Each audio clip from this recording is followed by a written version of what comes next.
Κύριε Δήμαρχε, καλό μεσημέρι. Καλησπέρα Κώστα, ευχαριστώ για την πρόσκληση. Να είστε καλά. Για το ένα τόσο ευαίσθητο και κοινωνικό θέμα. Είναι πολλοί κόσμος, Δήμαρχε, δεν είναι μόνο στη Βάρη το πρόβλημα. Είναι σε πάρα πολλούς δήμους το πρόβλημα. Αλλά θέλω να μου πείτε τι μπορείτε να κάνετε από μεριά σας και τι δεν μπορείτε να κάνετε. Να λέμε τις αλήθειες δηλαδή. Τι μπορείτε και τι δεν μπορείτε. Εγώ έχω ένα βρεφονιπιακό. Να. Το οποίο με τη συμπαράσταση των εργαζομένων έχουμε βάλει και περισσότερα άτομα από το επιτρεπτόν. Ναι. Αυτή τη στιγμή όμως στους γύρω δήμους δεν λειτουργεί βρεφονιπιακός.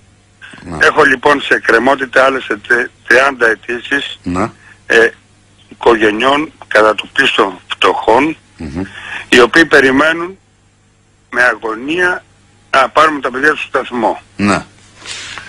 Έχω ζητήσει από το Υπουργείο και κάνω έκκληση και αυτή τη στιγμή και μέσω του σταθμού σας να μου εγκρίνουν δύο θέσεις για να μπορώ να ανοίξω ένα τμήμα 25 ατόμων να ανακουφίσω 25 οικογένειες. Να. Θέλω λοιπόν την έγκριση αυτή, δεν είναι τόσο φοβερό θέμα, να λύσουμε ένα κοινωνικό θέμα. Να. Οι θέσεις αυτές που είναι, όταν λέτε δύο θέσεις, τι ακριβώς είναι? Οι θέσεις αυτές είναι θέσεις βρεφονιπιακόμου και βοηθού για να μπορώ να ανοίξω ένα τμήμα ακόμα 25 παιδιών. Α, χώρος υπάρχει. Για το βρεφονιπιακό σταθμό της Βάρης.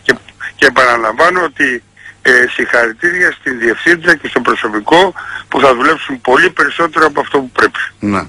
Αλλά θέλω τις δύο θέσεις απαραίτητα. Τις έχετε ζητήσει? Τις έχω ζητήσει επίσημα. Από ποιο Υπουργείο? Έχω κάνει πάρα πολλά τηλέφωνα, πάρα πολλά τηλέφωνα. Ναι. Και δεν γίνεται τίποτα λέτε? Μέχρι στιγμής. Ελπίζω με τη βοήθεια όλων και τη δική σας να φτάσουμε στο θετικό αποτέλεσμα. Τώρα για να πούμε αυτό είναι λύση ασπιρινή ακόμα και αν βρεθούν? Χρειάζεται καινούριος παιδικός σταθμός? Κοιτάξτε, στη Βούλα από ό,τι ξέρω υπάρχουν δύο βρεφονιπιακοί σταθμοί αλλά δεν υπάρχει προσωπικό. Έτσι μου έχουν πει. Δεν είναι σίγουρο.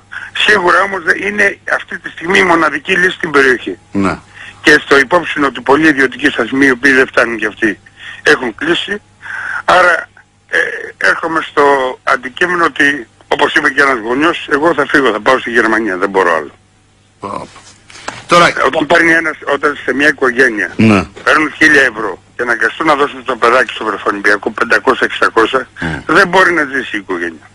Άρα λοιπόν είναι ασπερίνη αυτή τη στιγμή, αλλά έρχονται και τα επόμενα.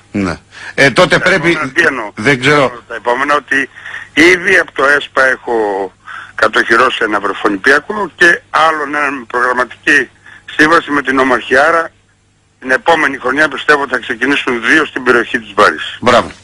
Μπράβο κύριε Δήμαρχε, ευχαριστώ πάρα πολύ. Θέλω βοήθεια αυτή τη στιγμή από το Υπουργείο.